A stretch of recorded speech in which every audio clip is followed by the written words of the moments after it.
Pak Wadir, silakan. Pak Rusdi dulu yang bicara. Saya terakhir sih. Selesai Pak Rusdi baru saya.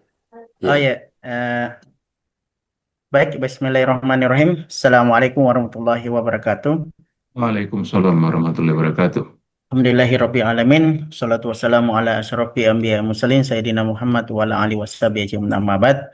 Baik, alhamdulillah pada kesempatan ini ya, tim dari Pasar Sarjana merespon beberapa hal mungkin termasuk pertanyaan-pertanyaan yang masuk terkait dengan RPL. Bagaimana RPL di UIN Palopo, apakah sama dengan yang lainnya atau seperti apa? Nah, eh, webinar ini, sosialisasi ini tujuannya untuk memperjelas lagi ya, memperjelas lagi bagaimana sistem RPL di Pasar Sarjana. Baik, mari kita membuka acara sosialisasi ini dengan membaca basmalah. Bismillahirrahmanirrahim. Bapak Ibu, ya Alhamdulillah yang bergabung hari ini termasuk Pak Direktur, ya ada partisipan sampai 14 orang. Ya, sementara kita nunggu lagi eh, Bapak Ibu yang nantinya akan bergabung, ya termasuk di internal kampus kami juga banyak yang bertanya-tanya seperti apa itu RVL. Yang hari ini yang akan menyajikan sebagai penanggung jawab program RPL UIN Palopo yaitu yang amat pelajar Bapak Dr. Rusdi Yansa, SPD MHUM. Di samping itu yang hadir di sini ada Pak Direktur Profesor Dr. Muhaimin MA yang nantinya juga akan memberikan penjelasan terkait dengan pasar sarjana secara keseluruhan dan RPN secara khusus. Baik Bapak Ibu yang kami hormati, di sini juga ada Ketua Prodi ya. Untuk saat ini untuk RPL untuk Pasca Sarjana itu ada tiga program studi ya. Yang pertama program studi bahasa Inggris yang Ketua Prodinya Alhamdulillah hadir di sini Dr. Wisran.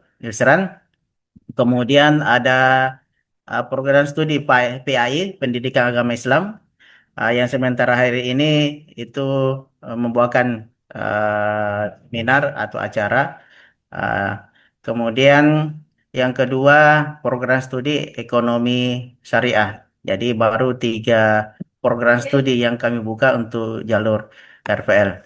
Mudah-mudahan eh, tiga program studi ini itu artinya menjadi solusi buat Bapak Ibu yang kemudian menginginkan lanjut studi. Baik, Bapak Ibu, untuk lebih jelasnya ya kami persilakan kepada penanggung jawab program studi, penanggung jawab program rencana pembelajaran lampau ya yaitu Bapak Dr. Rusdiansyah. Kepada Bapak kami persilahkan. Terima kasih Pak atas kesempatannya. Bismillahirrahmanirrahim. Assalamualaikum warahmatullahi wabarakatuh. Yang terhormat Bapak Direktur Pasca Sarjana UIN Palopo, Profesor Dr. Muhaimin MA, yang terhormat Bapak Wakil Direktur Pasca Sarjana UIN Palopo, Pak Dr. Muhammad Ruslan Abdullah MA, Ketua Prodi Lingkup Pasca Sarjana UIN Palopo, serta Bapak Ibu peserta.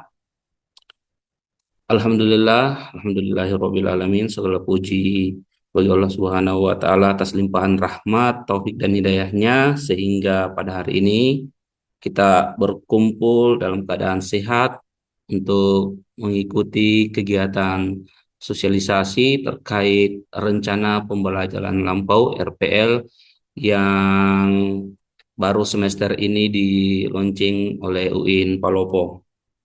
Salawat serta salam semoga senantiasa tercurah kepada junjungan kita Nabiullah Muhammad Sallallahu Alaihi Wasallam beserta keluarga, sahabat serta seluruh pengikutnya hingga akhir zaman.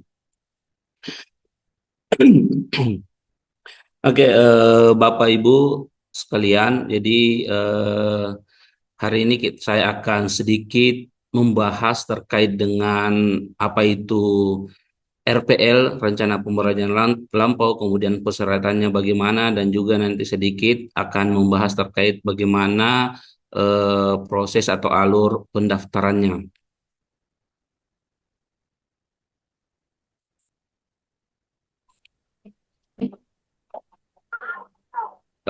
Yang pertama terkait apa itu RPL, karena masih banyak di antara peserta juga yang sempat bertanya bahkan membandingkan apa sih yang membedakan antara RPL dengan jalur mandiri yang sementara dibuka oleh UIN Palopo.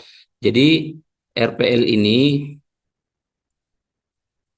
atau rekognisi pembelajaran lampau ini adalah pengakuan atas capaian pembelajaran seseorang yang diperoleh baik itu dari pendidikan formal, non formal, informal ataupun pengalaman-pengalaman kerja yang Bapak Ibu lakukan sebagai dasar untuk melanjutkan program studi baik itu nantinya di S1 di UIN Palopo maupun di pasca sarjana atau jenjang magister yang ada di UIN Palopo.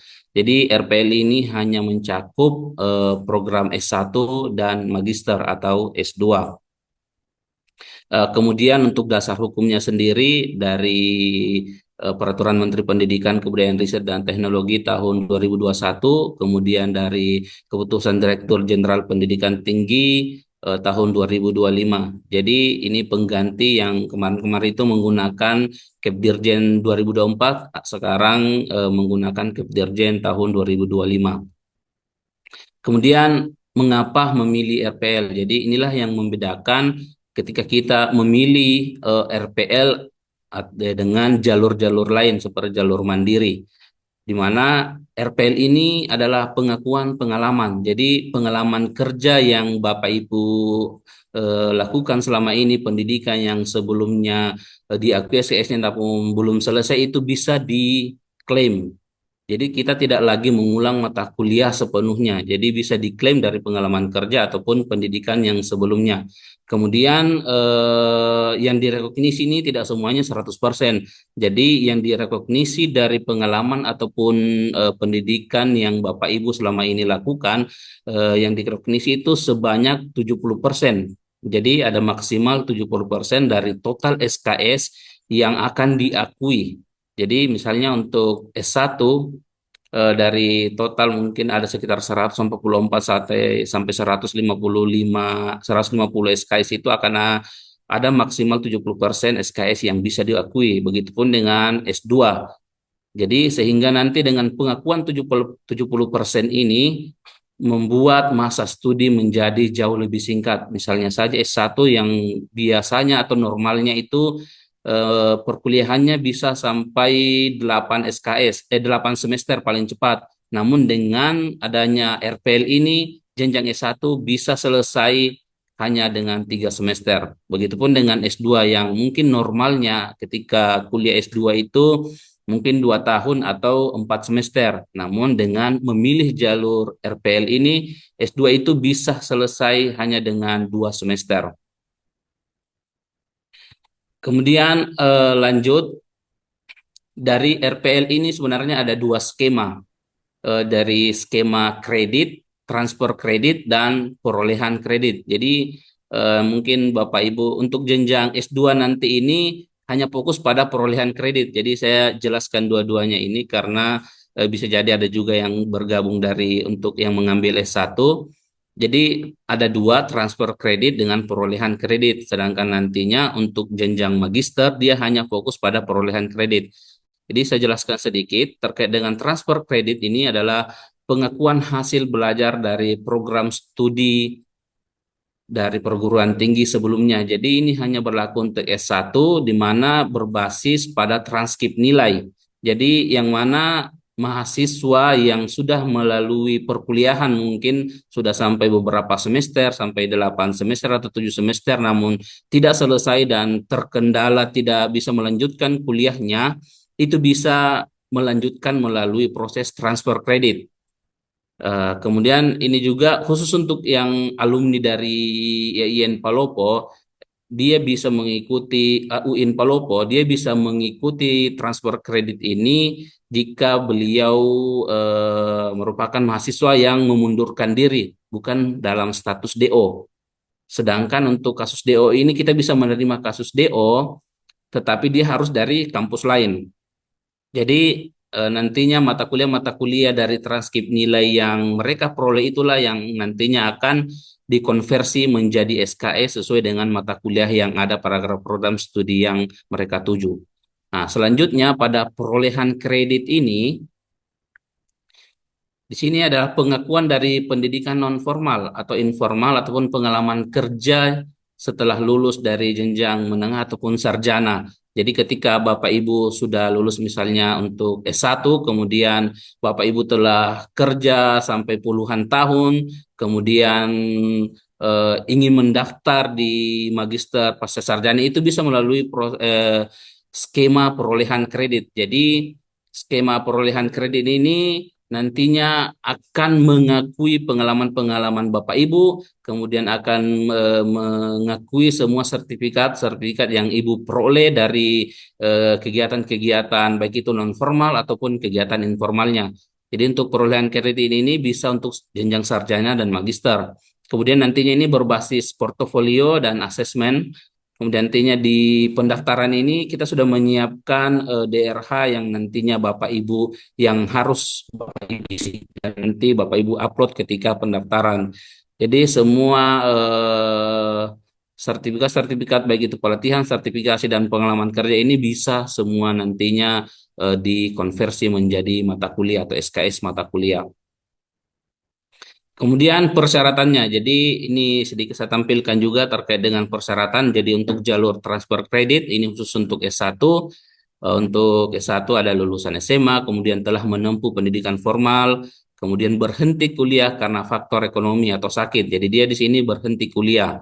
Kemudian bukan mahasiswa status DO. Jadi status DO ini hanya khusus untuk mahasiswa yang UIN Palopo yang di luar dari UIN Palopo bisa bergabung melalui RPL ini walaupun dia statusnya DO.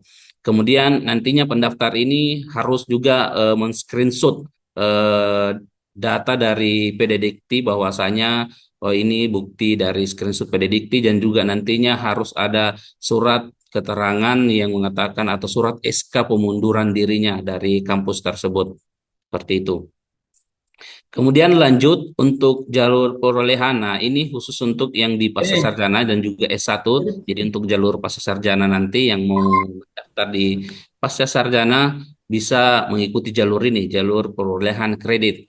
Jadi di sini lulusan S1 pastinya, kemudian memiliki pengalaman kerja paling sedikit 2 tahun. Jadi ini memang yang sudah bekerja paling sedikit 2 tahun, kemudian memiliki bukti portofolio untuk memperoleh pengakuan capaian pembelajaran, baik itu dari non formal, informal atau pengalaman kerja. Jadi di sini ada beberapa poin-poin yang bisa Bapak Ibu perhatikan, yang nantinya mungkin Bapak Ibu telah peroleh dan itu bisa nanti dikumpulkan dan diupload untuk pendaftarannya. Misalnya nantinya daftar riwayat hidup, nanti kita sudah sediakan template-nya.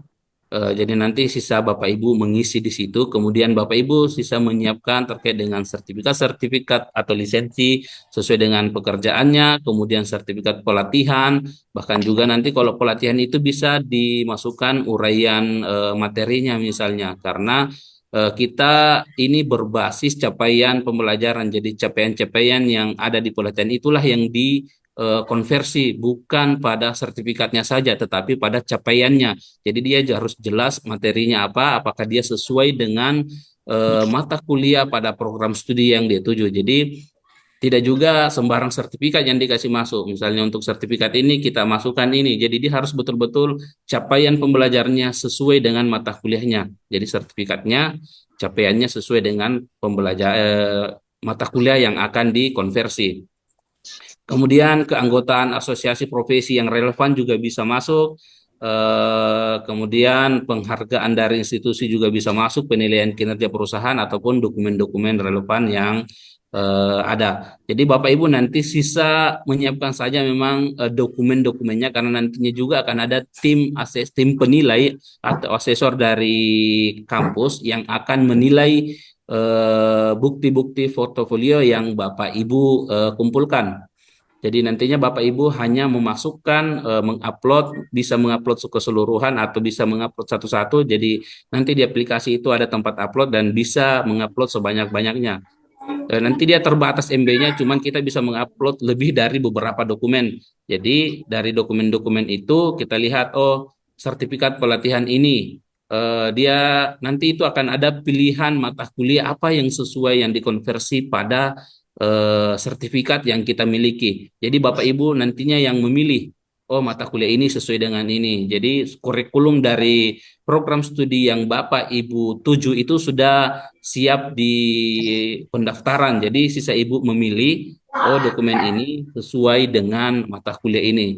Jadi nantinya setelah itu akan ada tim penilai dari program studi yang menilai, menyelesaikan, oh betul ini sudah sesuai, oh ini belum sesuai. Dan bisa jadi mata kuliah yang Bapak Ibu tidak pilih dan sedangkan menurut penilai dari kampus menilai bahwa oh mata kuliah ini harusnya bisa dikonversi dari pengalaman yang ini, itu dari tim penilai nantinya itu akan menambahkan. Jadi walaupun Bapak Ibu tidak menambahkannya, jadi nanti dari tim penilai bisa menambahkan, tetapi Bapak Ibu juga wajib untuk memilih mata kuliah berdasarkan bukti-bukti yang Bapak Ibu upload.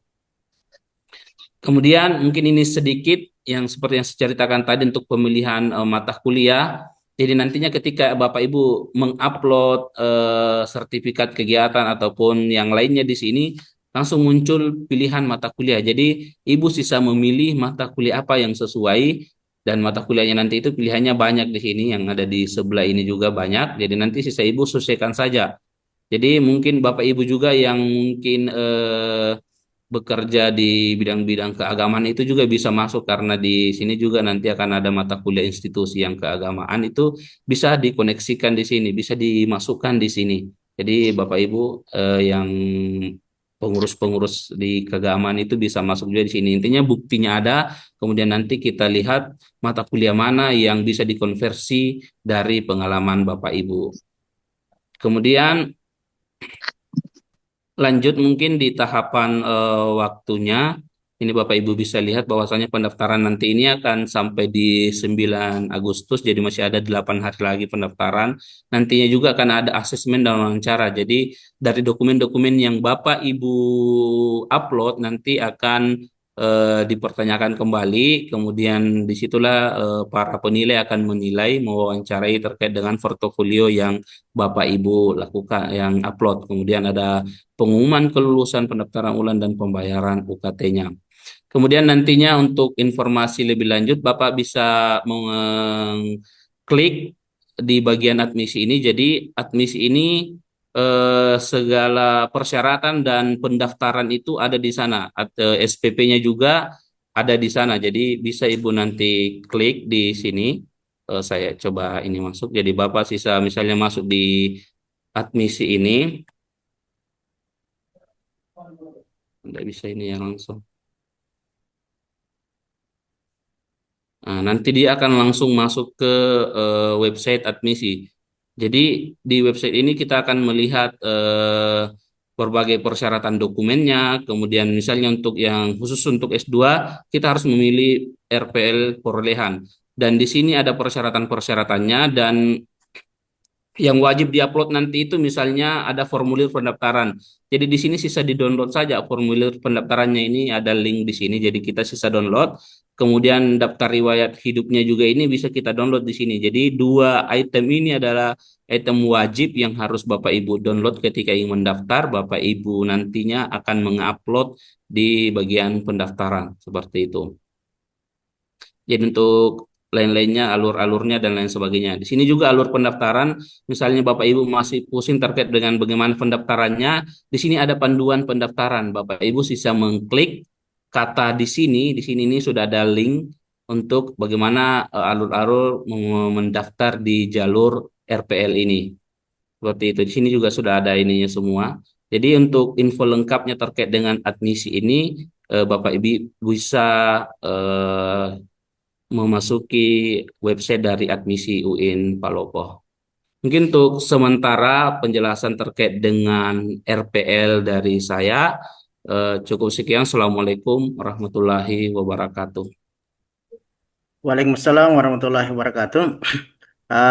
Baik Bapak Ibu, ini sangat jelas ya. Jadi eh, yang reguler dengan RPL itu sangat berbeda sekali dan untuk di pasar sarjana bisa mempersingkat jadwal kuliah masa studinya. Jadi bisa hanya 2 semester saja atau dua ya 1 tahun saja atau 2 semester itu bisa selesai.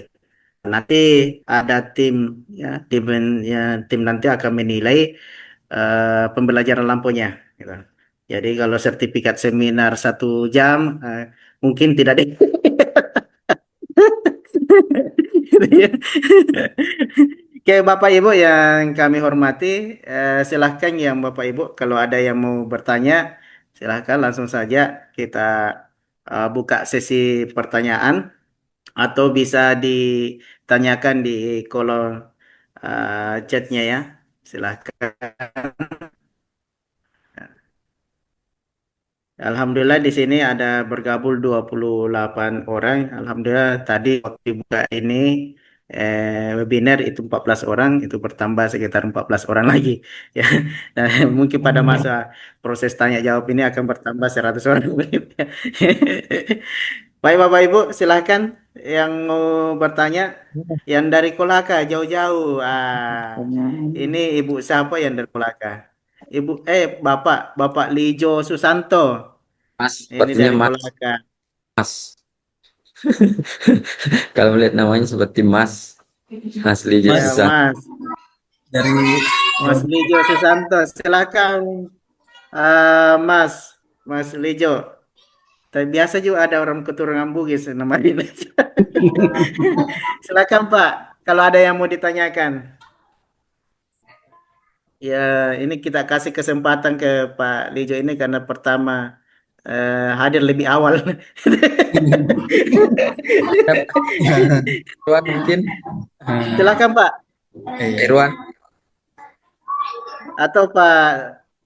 Oke. Oh ini ada pertanyaan. Oke, ada pertanyaan. Ini di kolom chatnya untuk S2 RPL. Ini apa jurusan non agama namun mengabdi di pesantren lumayan cukup lama. Apakah bisa mengikuti RPL?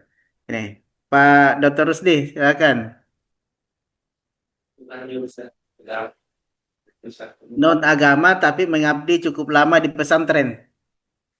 Nah, jadi jurusan non agama tapi cukup lama tinggal di pesantren mungkin boleh jadi Pak ini cukup lama di pesantren walaupun jurusan fisika nanti mengajarnya dikit mengajar kitab di pesantren kan itu luar biasa Pak. Kan, Silakan Pak Rusdi gimana? artinya mungkin apa? Silakan Pak Rusdi. Iya. Eh, terima kasih. Kalau menurut saya mungkin apa, dikumpulkan saja ininya sertifikat-sertifikatnya SK dari yayasan. Ya, misalnya sebelum kalau misalnya ragu-ragu di situ tidak mungkin bisa japri-japri dulu ke kami ya untuk kami lihat ininya ya kelayakannya ya karena kami juga belum bisa karena informasi sangat terbatas dari apa namanya dari penanya tadi. Seandainya dia bisa bertanya langsung lebih lebih bagus lagi. Intinya kalau punya pengalaman itu sebenarnya ada peluang, ya ada peluang karena wah, SK yayasan itu bisa bisa kami atur. Itu dia sudah resen Pak. Mungkin bisa dipersilahkan dulu kalau dia bisa langsung bicara. Ya. Oke, baik. Ada yang angkat tangan ini. Ya. Yang bertanya Baik, Pak. yang tadi yang dari pesantren boleh jadi juga kan tergantung SK yayasan apakah ngajar di pesantren, ngajar mata kuliah, mata pelajaran apa dan semacamnya itu bisa mungkin ya Pak Rusdi. Gitu. Oke, baik kita kasih kesempatan ya raise hand ini ada Pak Abi. Silakan Pak Abi, Bapak atau Ibu? Bismillahirrahmanirrahim. Ya, Oke, silakan. Assalamualaikum. wabarakatuh. Waalaikumsalam. Ya, izin Pak untuk bertanya. Tadi selebihnya kami sudah mencantumkan pertanyaan intinya di kolom chat. Kami sudah lumayan lama di pesantren, di dunia pesantren mulai dari mungkin 2014 setelah lulus SMA di pesantren juga, sampai sampai saat inilah di pesantren. Nah, untuk pelajaran sendiri yang kami ampu itu macam-macam, ada yang non agama dalam artian yang di luar dari dirosah Islamiyah, ada yang lugawiyah, ada yang dirosah Islamiyah juga. Jadi kira-kira untuk beberapa yang pernah kami lewati ini, apakah cukup untuk memenuhi syarat mengikuti program RPL ini, S2 khususnya. Untuk selebihnya, sertifikat sendiri ada, SK yayasan ada, kemudian pernah juga mengikuti beberapa seminar-seminar, dalam artian ya pembekalan-pembekalan juga ada, mulai dari how to be a good teacher, terus ada yang juga pembekalan sebelum mengajar di pesantren atau syahadahnya itu, ijazahnya, dan beberapa hal lainnya, Pak. Mungkin itu, Pak, yang perlu kami sampaikan dari pertanyaan kami. Terima kasih. Baik, terima kasih banyak Pak Abi. Silahkan Pak Dr. Rusdi atau Pak Direktur. Ya, terima kasih Pak atas pertanyaannya. Jadi untuk RPLS 2 ini kan ada 3 program studi, jadi arahnya nanti ke Prodi Pendidikan Agama Islam ya Pak.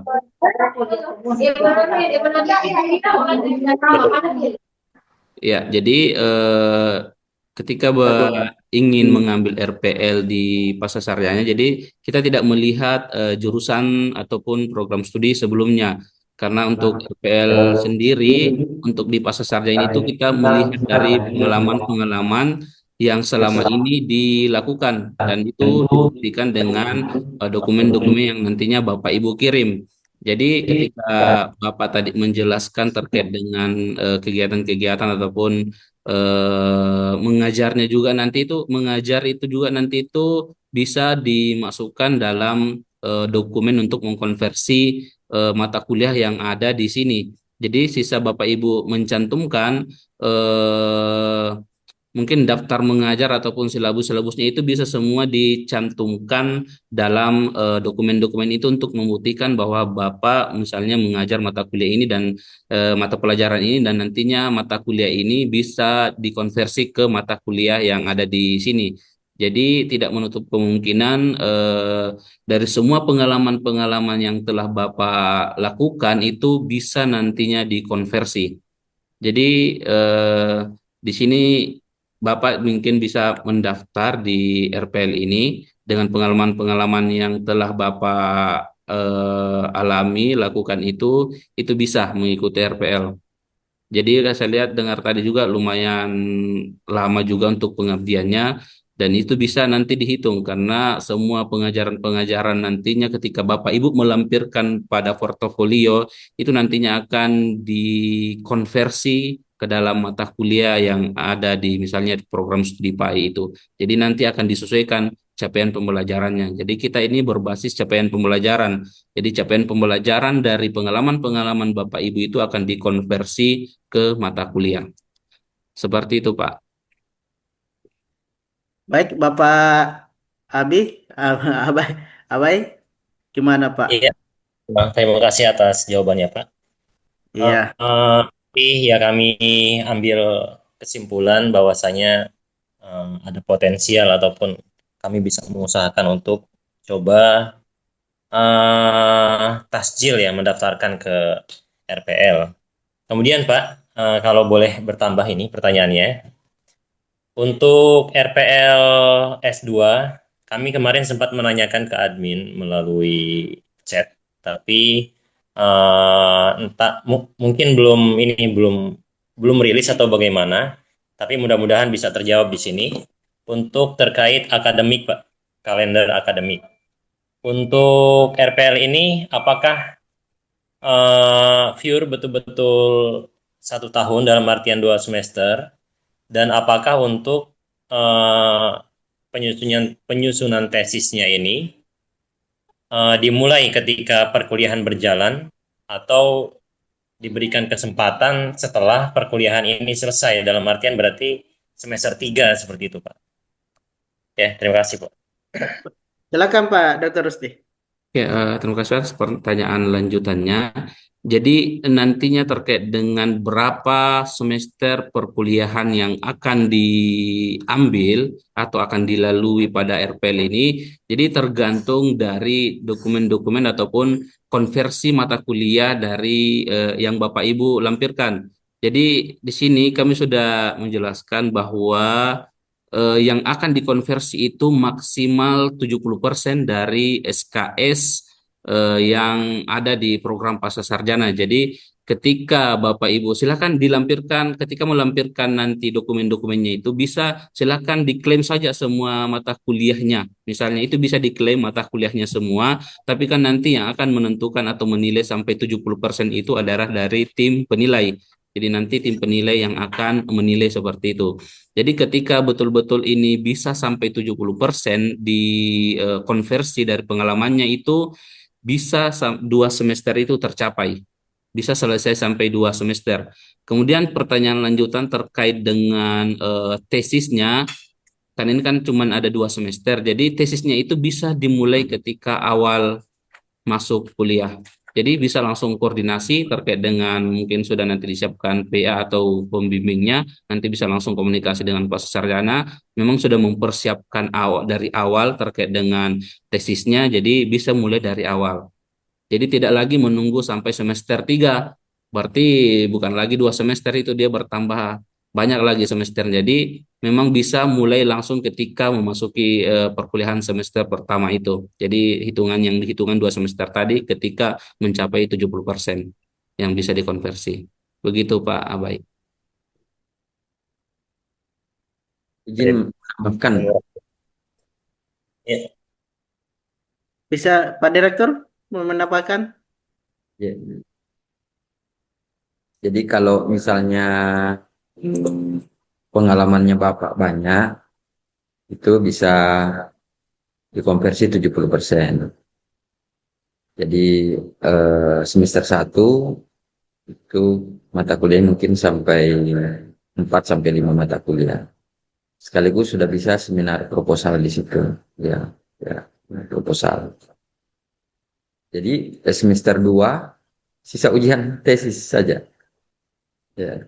Jadi sebenarnya ada kasus kemarin itu 8 bulan sudah selesai kalau lancar. Ya.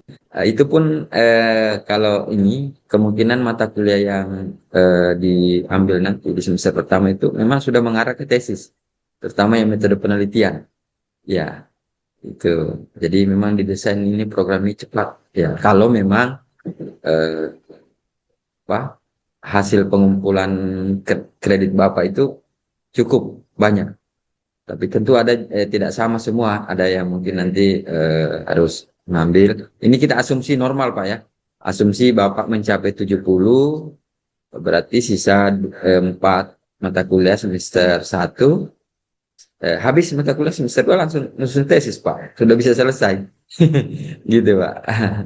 Jadi simpel sekali untuk apa namanya jalur RPL ini. Tidak perlu menunggu 4 semester Pak. Tidak perlu. Ya. Tapi kalau misalnya tidak selesai di semester 2, ya lanjut di semester 3, bayar lagi Pak SPP di semester 3, kan gitu. Ya, gitu. Terima kasih Pak. Baik, selanjutnya Saya pikir begini juga ini jangan, maaf ini Pak Dir. ya Itu silakan Pak Kapro. jangan lupa juga publikasinya kan. Jadi bukan hanya tesis. Gimana itu Pak Wadir? Untuk publikasinya. Oke, Pak Dr. Rusdi. Karena itu publikasi kan butuh proses itu. Kalau tesis kan ya bisa lah setiap hari konsultasi. Oke, Iya, Pak Dr. Rusdi. tetap Ya. persyaratan-persyaratan untuk penyelesaian tugas akhir itu tetap ada. Jadi kalau ada persyaratan misalnya untuk dipublikasi, berarti betul-betul harus digas dari semester awal ketika pendaftar itu masuk. Nah, itu yang harus diingatkan ke itu mahasiswa bahwa selain tesis ada publikasi juga. Dia dari awal mesti digenjot memang itu. Ya, dari Oke, semester. baik. Kita persilakan ke Pak Rusdi Amin ini dari tadi angkat tangan. Silakan, Pak Rusdi Amin.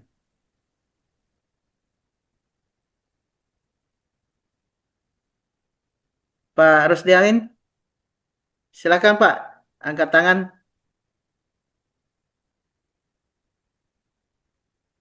Ah, kalau belum siap, kita kasih kesempatan ke Ibu Hafsah dari KUA Bajo. Silakan Ibu. Unmute, Ya, ya mute. Ustaz. Oh ya ya, silakan Pak Rusdi, silakan, silakan. Assalamualaikum warahmatullahi wabarakatuh. Salam. Karena kebetulan saya tadi agak terlambat untuk masuk, jadi banyak yang tidak bisa saya pahami. Pertama itu yang saya ingin tanyakan adalah bentuk dokumen yang bisa dikonversi.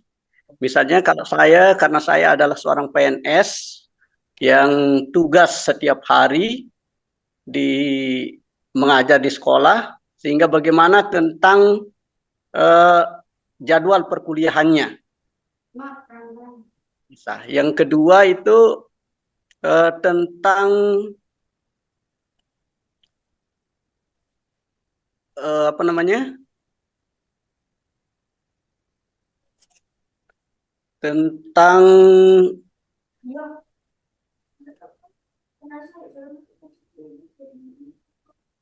estimasi yang harus diselesaikan dalam perkuliahan dari setelah mengumpulkan dokumen-dokumen itu. Mungkin itu saja 3 yang saya ingin tanyakan. Pertama, bentuk dokumen yang harus disiapkan. Kedua, bagaimana jadwal perkuliahan sisa yang harus dilaksanakan oleh seorang PNS misalnya. Yang ketiga adalah tentang tesis yang akan dilakukan. Apakah ada bentuk apa namanya?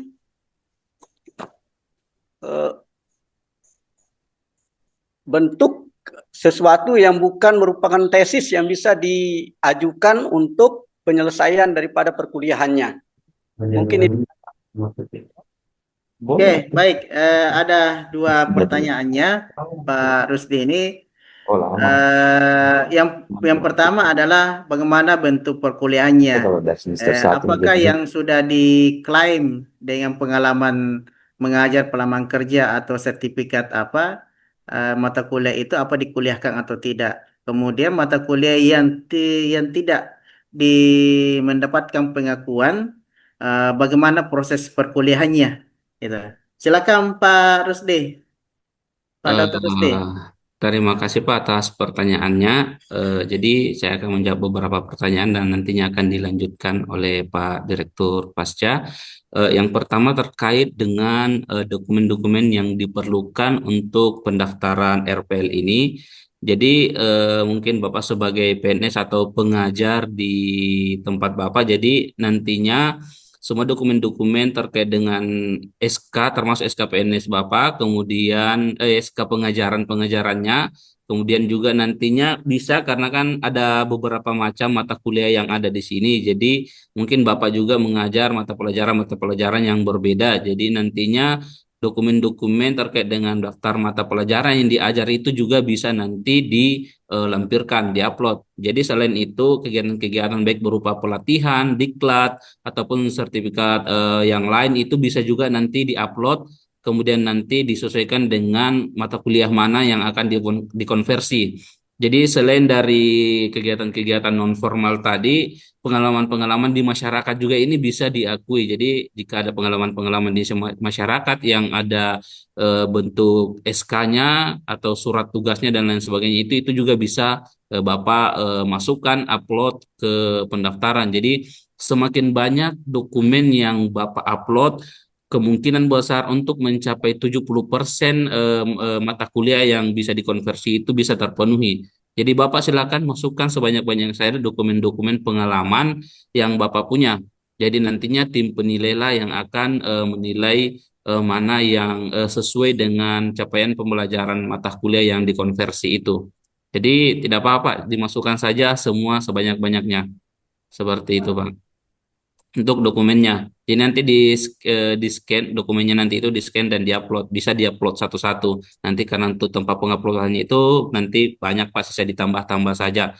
Dan nantinya dipilih untuk kegiatan ini atau untuk pengejaran ini dia dikonversi ke mata kuliah apa, karena nantinya akan ada, setelah mengupload itu akan ada pilihan mata kuliah di sebelahnya. Jadi Bapak harus memilih mata kuliah itu, mana pilihan mata kuliah yang capaian pembelajarannya sesuai dengan pengalaman Bapak. Seperti itu, Pak. Terkait dengan penyelesaian studinya itu akan, untuk RPL ini kita hanya mengkonversi sampai kepada mata kuliahnya. Terkait dengan penyelesaian studi akhir itu tetap seperti yang ada di pasca sarjana yang reguler, seperti itu, dan nanti mungkin akan dijelaskan oleh Bapak Pak Direktur pasca sarjana. Seperti itu Pak dari saya Pak terkait dengan pengumpulan dokumennya. Yang kedua, Pak, tentang estimasi waktu yang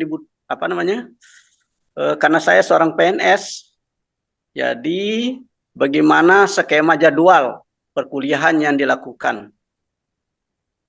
Oh iya Pak, saya untuk skema jadwal perkuliahannya saya serahkan ke ini Pak, Direktur pasca sarjana Pak. Silakan. Baik Pak, terima kasih Pak Rusdi. Saya Pak Muhaimin, Direktur Pasca Sarjana. Untuk perkuliahan ini kami berupaya membantu teman-teman yang sudah bekerja dan kami memahami. Makanya perkuliahannya itu kami atur sedapat mungkin tidak bertabrakan dengan jam kerja Pak. Jadi biasa di hari Sabtu ya itu kita kondisikan seperti itu. Biasa juga lebih fleksibel lah, kita fleksibel. Intinya bisa dikondisikan ya di luar jam kerja ya. Kecuali kalau biasa ada kondisi minat proposal itu hadir di kampus Pak, kampus proposalnya dan ujian tesisnya ya. Kalau perkuliahannya hybrid Pak, jadi kadang kita online, kadang kita offline ya.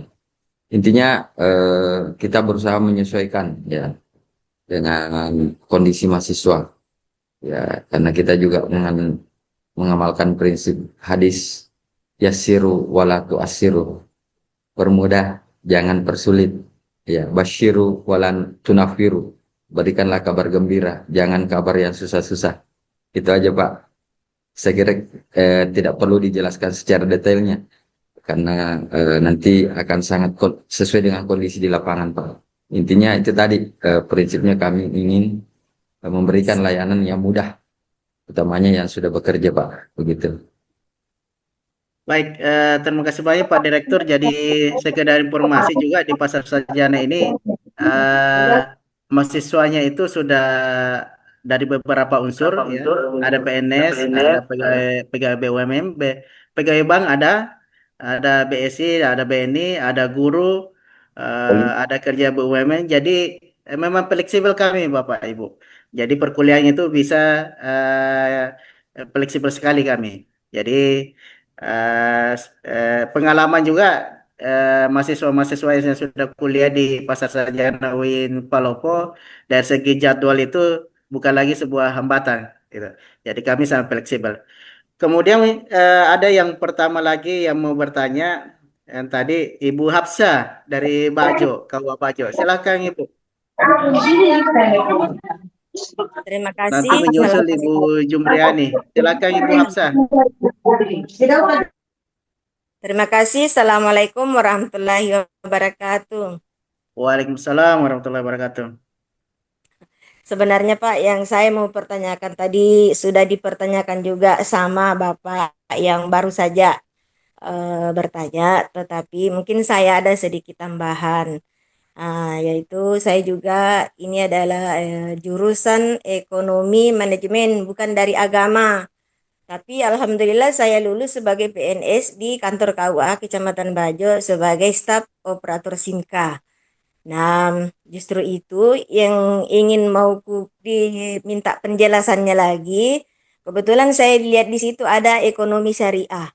Apakah bisa kalau seumpama saya mencoba untuk mau mendaftar program studi S2 dengan ekonomi syariah yang dari ekonomi manajemen, Pak, seperti itu. Ya, kemudian tadi mengenai masalah perkuliahan sudah saya dengar juga jawabannya, jadi mungkin ini hanya tambahan saja. Seperti itu pertanyaan saya, Pak.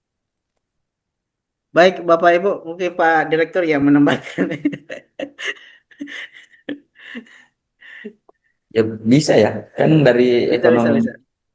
Secara ya, Pak Rusdi katanya dulu. Baik, silakan Pak Rusdi. Oke Pak, terima kasih Bu atas pertanyaannya. Kalau untuk jurusan ekonomi manajemen sebenarnya sih tidak masalah untuk melanjutkan kuliah di ekonomi Islam. Yang menjadi pertanyaannya terkait dengan karena ini ketika mengikuti jalur RPL otomatis untuk S2 otomatis yang akan dikonversi itu adalah pengalaman Ibu. Jadi ketika betul-betul pengalaman Ibu yang selama ini di KUA itu eh, bisa dikonversi dengan mata kuliah yang ada di ekonomi syariah itu sendiri. Jadi apakah betul-betul setara ataupun sama capaian-capaian pembelajaran yang ada di ekonomi syariah itu dengan pengalaman Ibu. Jadi bukan lagi melihat jurusan pada waktu S1 tapi dari pengalaman Ibu selama bekerja itu apakah bisa ataupun sesuai capaiannya dengan ekonomi syariah yang ada di sini, mata kuliah ekonomi syariah yang ada di sini. Jadi seperti itu Ibu. Jadi dari pengalamannya Ibu, dari pekerjaan selama ini yang dilakukan, kemudian dari pelatihan-pelatihannya, apakah betul-betul mengarah kepada ekonomi syariah ini, ataupun mata pelajaran mata kuliah yang ada di ekonomi syariah. Jadi nantinya Ibu bisa juga melihat nanti mata kuliah-mata kuliah apa yang ada di ekonomi syariah, kemudian Ibu lihat lagi dengan pengalaman-pengalamannya itu, apakah betul-betul bisa dikonversi. Jadi yang akan dikonversi nanti ini adalah pengalamannya, sertifikat-sertifikatnya. Jadi bukan melihat jurusan yang di belakangnya itu, Ibu. Seperti itu, Ibu, atas pertanyaannya. Iya. Bagaimana Ibu? Jadi kalau ada mata Iya. kuliah yang Pengalaman kerjanya Ibu, sudah- bukan ijazah S1-nya, tapi Oh, pengalaman yang Ibu miliki setelah selesai S1, apakah cocok dengan prodi yang mau didaftar? Ya, itu begitu. Jadi kita harus menyiapkan, jadi masalah S1-nya apa saja itu tidak masalah. Sepanjang pengalamannya itu sesuai dengan prodi yang mau didaftar. Nah, ya, seperti yang tadi di pesantren itu tidak masalah. Karena memang setelah, walaupun dia S1-nya umum, tapi karena mau masuk PAI, ternyata dia mengajar pengalamannya di bidang PAI banyak. Tidak ada masalah ya. Kira-kira begitu, Ibu. Iya. iya, iya. Mungkin sedikit tambahan lagi, Pak. Tadi. Silahkan Ibu. Iya, kebetulan kan di sini saya juga sedikit aktif di beberapa organisasi. Jadi kebetulan juga pengurus BKNT dan semua organisasi keagamaan di wilayah Kecamatan Bajo. Alhamdulillah saya juga terlibat di dalamnya, bahkan sebagai pengurus besar juga di situ. Jadi apakah itu semua akan menjadi bukti-bukti nanti untuk bisa dilampirkan? Karena kan SK-nya Alhamdulillah lengkap ada. Kebetulan saya sendiri selaku pembuat SK.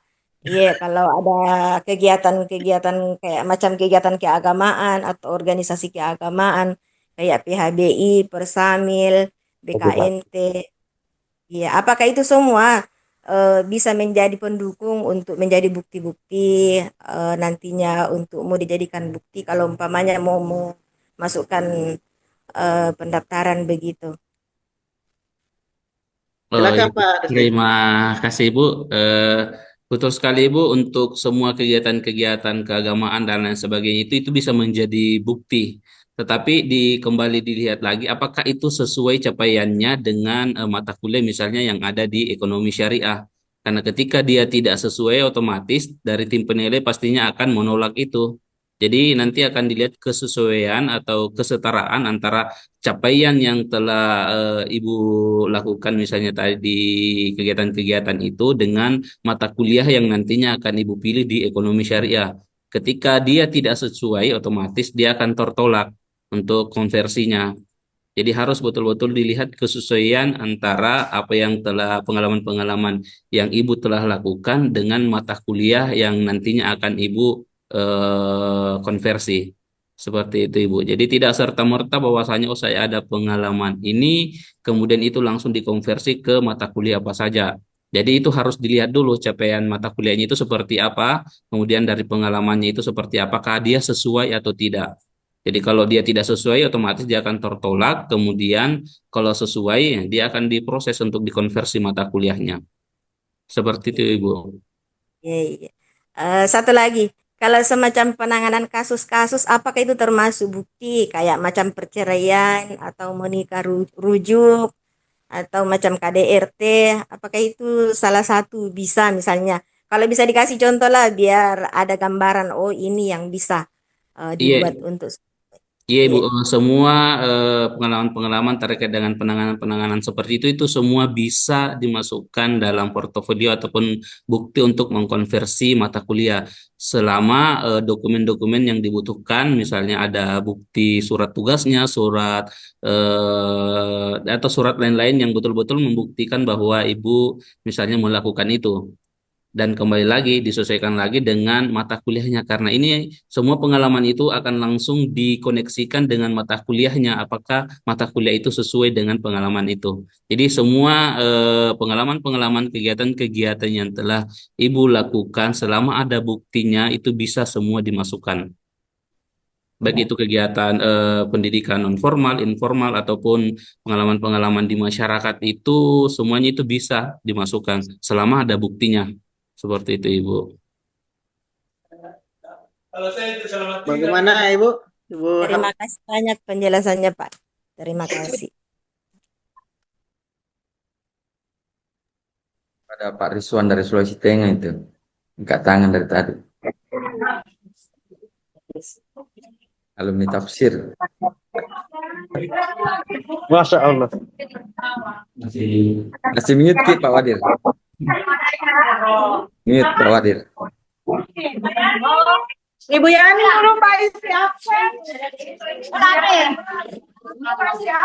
Pak Isi absen dulu Ibu Yani. Pak Rizwan, Ya, silakan. halo, assalamualaikum. Ya. Assalamualaikum warahmatullahi wabarakatuh, Ustaz. Waalaikumsalam warahmatullahi wabarakatuh. Ya, alhamdulillah, lama tidak jumpa ini, Pak.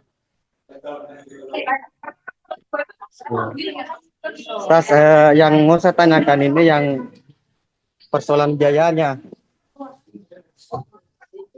Ya.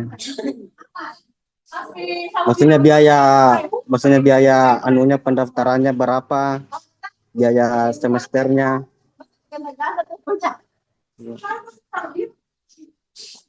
Baik. Iya. Dan yang ketiga kan saya kan sekarang ini aktif di pengurus cabang Nahdlatul Ulama Kabupaten Morowali Utara sebagai bidang khotib. Apakah itu juga bisa nantinya bisa menjadi penunjang untuk Ya, kalau daerah tambang tidak bertanya biasa biaya itu karena daerah tambang. bagi yang kerja di perusahaan Tapi kalau kita ini yang tidak kerja di perusahaan, sama Ji. Ya. Banyak uangnya itu. Silakan Pak Rusdi. Ini cabe Oh muncul iya, nggak iya, ini iya. biayanya Pak Wadir? Jadi Silahkan. ini untuk program pasca sarjana. Jadi formulir pendaftarannya itu 200.000. Kemudian untuk untuk uang kuliah tunggal UKT-nya 4.700.000 ya. Eh, Konversinya sumbang pembinaan pendidikan SPP 7 juta ya. Oh ini program magister, sorry. Mohon maaf, ini yang sarjana tadi saya sebut. Untuk program magister, biaya formulirnya 500, kemudian sumbangan pendidikan SPP-nya 7 juta. Biasanya kalau RPL yang lain, di tempat yang lain itu ada pengakuan SKS-nya. Jadi setiap SKS yang dikonversi itu ada biayanya. Sedangkan kami tidak ada. Jadi kalau di luaran sana itu ada konversi untuk SKS-nya. Jadi setiap SKS itu ada berbiaya. Tapi kami ini tidak ada.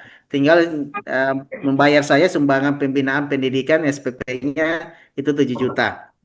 Kemudian seminar proposal itu 1,2. Kemudian seminar hasil munakasah 3.800.000. Kemudian ngejas alma mater 700, kemudian wisuda 1 juta. Gitu. Jadi kalau dijalani hanya 2 semester, mungkin lebih murah daripada yang regulernya. Gitu. Jadi kalau regulernya itu 3.700.000 dikali 4, ini lebih murah dari reguler kalau kita jalani untuk dua semester. Gitu. Jadi sebenarnya RPL ini bisa juga apa mempermurah biaya kuliahnya kita kalau kita menjalani 2 semester. Gitu. Kalau reguler itu 4 semester. Jadi lebih mahal kalau kita reguler daripada RPL. Yang penting ini RPL-nya betul-betul dijalani dalam jangka 2 semester saja 1 tahun. Begitu Pak Rizwan, Ustaz. Jadi 2 semester Ya. saja Pak Rizwan, kalau lancar. Itu Dua pun bisa semester. dicicil yang semester 2 itu. Bisa dicicil. Berarti 1 Yang tahun 2 semester bulan. 2. Iya. Jadi sangat 1 tahun bisa. memudahkan. Berapa tadi totalnya itu 20 jutaan ya? Jumlah totalnya itu 20 juta kalau tidak salah. Kalau di total semuanya 20 juta. Iya. Sangat terjangkau insya Allah. Siap. Iya. Ditunggu Oke, Bapak Ibu, kembali ke kampus alma mater.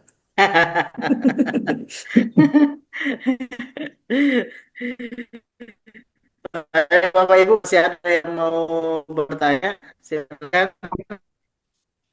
Oh, ada tadi Jumarni, siapa? Saya lupa ini. Ibu Jumriani. Silakan Ibu Jumriani. Silakan. Bismillah, Assalamualaikum warahmatullahi wabarakatuh. Waalaikumsalam warahmatullahi wabarakatuh. Jelas suara saya, Ustaz? Jelas. Afwan sebelumnya, Ustaz, karena saya tidak mengikuti dari awal karena kegiatan rapat di madrasah. Nah, saya belum tahu ini mengenai program studi apa saja yang di RPL-kan di pasca sarjana. Ya, seperti itu, Ustaz. Kemudian tadi mengenai biaya semesternya sudah, dan waktu pendaftaran itu sendiri, Ustaz, kapan, Ustaz? Mungkin demikian, Ustaz. Syukron. Assalamualaikum warahmatullahi wabarakatuh. Assalamualaikum warahmatullahi wabarakatuh. Silakan Pak Rusdi. Oke, terima kasih Bu. Untuk program studi di pasca sarjana yang di RPL-kan itu ada 3 program studi. Yang pertama itu adalah tadris bahasa Inggris, kemudian ekonomi syariah dan pendidikan agama Islam. Jadi untuk saat ini untuk semester ganjil ini yang dibuka untuk RPL itu baru 3 program studi. Kemudian yang kedua terkait dengan jadwal pendaftaran. Jadi untuk jadwal pendaftarannya itu sudah dimulai, sudah terbuka sampai sekarang itu sampai tanggal 9 Agustus. Jadi masih ada 8 hari lagi untuk pendaftaran. Begitu Ibu Jumriani. Jadi sampai tanggal 9 Agustus ini pembukaan pendaftaran untuk jalur RPL ini. Jadi Oh tinggal yes. sepekan lagi lah. Coba Iya, Ibu masih Jumar ada ini. seminggu 8 hari. Lebih 8 hari. Iya.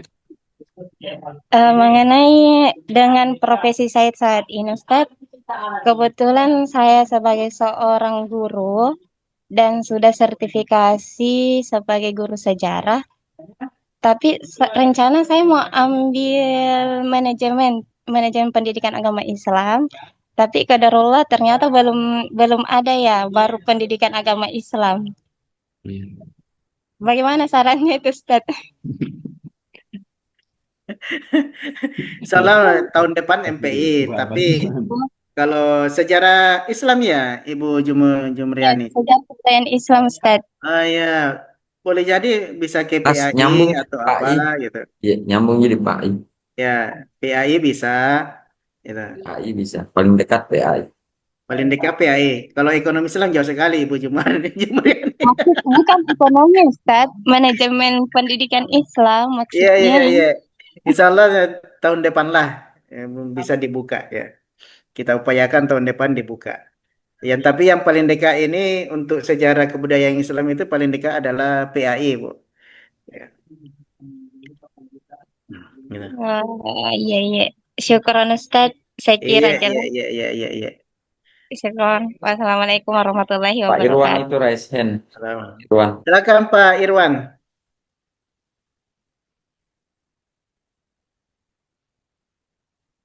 Mungkin mut anu tak? Afwan, suara saya kedengaran? Iya, iya, iya, sudah. Sangat jelas. Baik, terima kasih atas waktu dan kesempatannya. Mungkin ada beberapa hal yang perlu saya konfirmasi atau pertanyakan. Tapi sebenarnya tadi sudah secara umum sudah dijelaskan juga melalui pertanyaan-pertanyaan yang lain. Cuma yang ingin saya tanyakan, misalnya ketika pada saat dikonversi, kan tadi maksimalnya yang dapat dikonversi dalam hal untuk mata kuliahnya 70%. Jadi kemungkinan misalnya setelah dikonversi ternyata hanya dapatnya 20-30 atau bahkan sampai 60%. Berarti hal ini kemungkinan bahwa tadi targetnya 2 semester untuk bisa selesai, berarti kemungkinan besar akan melebihi sampai 3 semester atau bahkan sampai 4 semester akan selesai gitu ya. Yang kedua yang menjadi ingin kami konfirmasi juga, misalnya saat dalam hal untuk dokumennya, misalnya kalau dalam bentuk dokumen sertifikat yang sering membawakan materi ataukah dalam hal sering ikut dalam pengabdian ataukah kegiatan lainnya dalam bentuk pelatihan, apakah itu semua dapat dikonversi dengan sesuai dengan mata kuliahnya nanti gitu ya. Misalnya saya nanti ambilnya di PAI, misalnya saya ambilnya pengabdian juga di dalam hal pendidikan, dan saya kurang tahu apakah nanti bisa diperlihatkan juga mata kuliahnya sehingga kami bisa mencocok apakah dapat dikonversi di situ atau tidak gitu.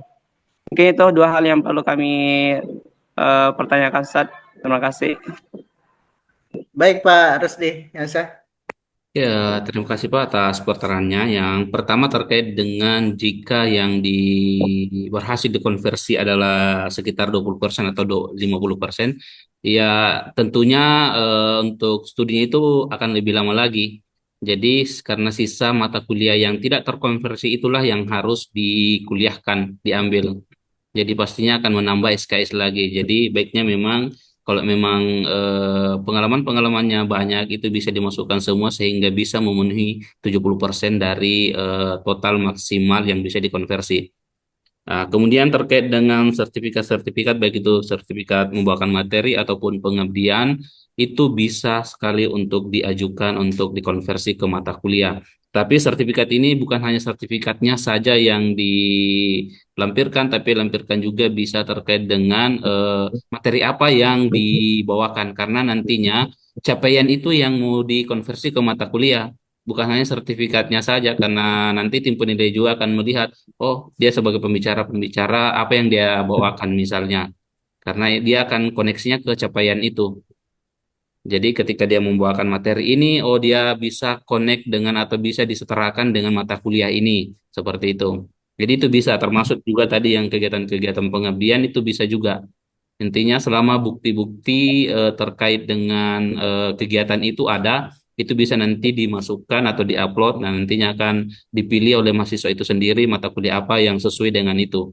Nah, nantinya tim penilai lah yang menilai apakah itu bisa dikonversi atau tidak.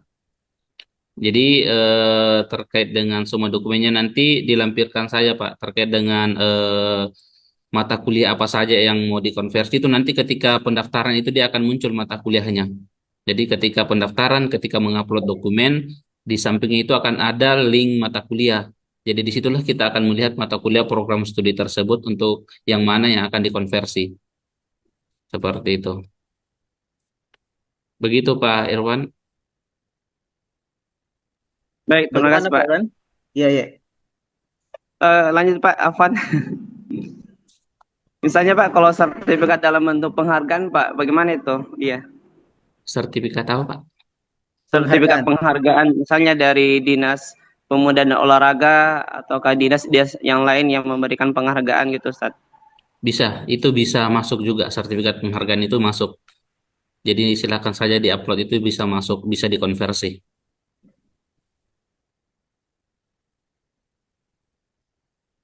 Nanti dilihat nanti dia masuk penghargaan di mana gitu. Nah, biasa Iya. juga diikuti deh yang SK dari umpamanya dari daerah itu biasa ada SK-nya atau mungkin sertifikatnya juga bisa. Yang penting jelas mungkin memperoleh penghargaan seperti apa, bidang apa gitu. Oke, Pak Iwan gimana? Aman Pak. Oke, Bapak Ibu masih ada yang mau ditanyakan? Ini ada merehab kayaknya. Eh, Bapak siapa? Hawai. Lagi Zoom. Masih bertanya proses perkuliahan. Mungkin sudah tadi ya. Jadi proses perkuliahannya jadi mata kuliah yang tidak di pengalaman atau mata kuliah yang tidak ada pengakuan atau direkognisi atau dikonversi itu tetap kuliah seperti biasanya. Gitu. Sesuai dengan jadwalnya nanti di pasca sarjana. Gitu. Iya. Jadi kalau konversi 70%, alhamdulillah tinggal mungkin penyelesaian studi ya. Tinggal tugas akhir ya. Karena kalau di pasca sarjana itu kan 5 mata kuliah sekitar 4 sampai 5 mata kuliah ya dalam satu semester. Jadi kalau 3 SKS ya sekitar 15 SKS dalam per semester. Jadi kalau 2 semester berarti 30-an. Jadi kami SKS-nya itu sampai 45 SKS. Gitu. Bapak Ibu masih ada yang mau ditanyakan? Mungkin menjawab dari pertanyaan yang ada di link chat Oh iya ya, dari Pak Pak Harifuddin, Harifuddin. ya terkait dengan sertifikat yang diganti menjadi surat keterangan.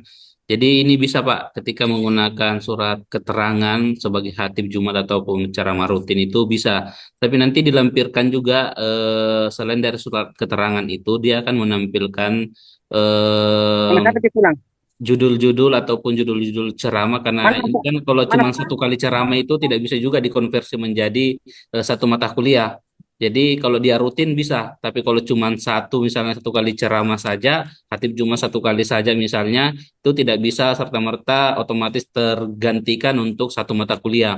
Jadi kalau rutin itu bisa. Jadi nanti sisa dilampirkan saja keterangannya terkait dengan judul-judulnya, mungkin judul ceramahnya atau seperti apa terkait dengan hatib ataupun cara rutin itu.